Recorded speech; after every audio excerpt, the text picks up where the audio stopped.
BC బంద్కు మద్దతుగా BRS party నాయకులు బంద్ లో పాల్గొన్నారు. రంగారెడ్డి జిల్లా షాద్నగర్ బస్టాండ్ ఎదుట బైఠాయించి నిరసన తెలిపారు.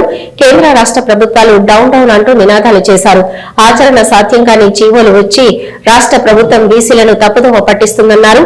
42% రిజర్వేషన్ పేరుతో కాంగ్రెస్ పార్టీ బీసీలను మభ్యపెడుతుందన్నారు. పార్లమెంటులో బీసీ బిల్లును ప్రవేశపెట్టవలసిన కేంద్రం ఎలాంటి ఆచరణలు వేయకుండా చోద్యం చేస్తుందన్నారు. కేంద్ర రాష్ట్ర ప్రభుత్వాలు కూడా బలుక్కొని బీసీలకు అన్యాయం చేస్తున్నాయన్నారు. బీసీ రిజర్వేషన్ కోసం బీఆర్ఎస్ పార్టీ తరపున భవిష్యత్తులో ఆందోళనలు మరింత ఉధృతం చేస్తామన్నారు.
కాంగ్రెస్ బీజేపీ ఇద్దరు కలిసి మంచి డ్రామా ఆడుతున్నారు. తెలంగాణ రాష్ట్రంలో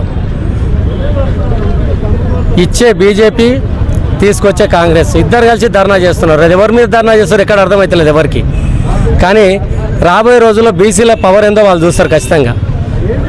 బీసీలు అంటే ఏదో అమాయకులు, ఎవరినైనా మోసం చేయొచ్చు అని పెద్దన్న చిన్నన్న కలిసి ఆడే నాటకం ఖచ్చితంగా 10 మందికి తెలుస్తుంది. ఈ బీసీ ఉద్యమం రాబోయే రోజుల్లో తెలంగాణ రాష్ట్ర ఉద్యమం కన్నా 10 రెట్లుగా మేము తీసుకుపోయి మా పార్టీ తరఫున తీసుకుపోయి ఖచ్చితంగా బీసీలకు రిజర్వేషన్ వచ్చేదాకా మేము ఈ కాంగ్రెస్ను కానీ కేంద్రంలో ఉన్న బీజేపీని కానీ వదిలిపెట్టే ప్రశ్నే లేదని తెలియజేసుకుంటూ ముగిస్తా ఉన్నాం. Thank you. తెలంగాణ అన్ని పార్టీలకు కూడా బీసీలకు మద్దతు ఇవ్వాలని 42% రిజర్వేషన్ ఇవ్వాలని అందరికీ ఉద్దేశం ఉన్నప్పుడు అందరు కలిసికట్టుగా పార్టీలకు అతీతంగా కులాలకు అతీతంగా బీసీలకు రిజర్వేషన్ పైన ఎందుకు పోరాడలేకపోతున్నారు అన్ని పార్టీలు? అన్ని డ్రామా ఇది బీసీల మీద ప్రేమ కాదు ఈ రెండు పార్టీలకి, కాంగ్రెస్ కానీ బీజేపీ కానీ. అందరు తెలుసు వీళ్ళిద్దరూ అదే లోక్సభలో కూర్చొని రాహుల్ గాంధీ ఇక్కడ మాట ఇచ్చిపోయింది కదా, ఎందుకు లోక్సభను స్టాల్ చేస్తలేడు? లోక్సభలో ఎందుకు లొల్లి పెడతలేడు? బీసీలకు మాట ఇచ్చినాం, బీసీలకు ఖచ్చితంగా మనం చేయాలంటని చెప్పేసి బీజేపీని ఎందుకు నిలదీస్తలేడు? వాళ్ళిద్దరు కూడా బల్కొని చేసే పనులు ఇవి, వేరేదేం కాదు. వాళ్ళిద్దరు ముద్దనే ఉన్నారు, పెద్దన్న చిన్న ముద్దనే ఉన్నారు. పైన రాహుల్ గాంధీ మోడీ మంచి దోస్తానే ఉన్నది. వాళ్ళకి ఎక్కడ ప్రాబ్లం లేదు, మళ్ళీ బీసీలకే ప్రాబ్లం.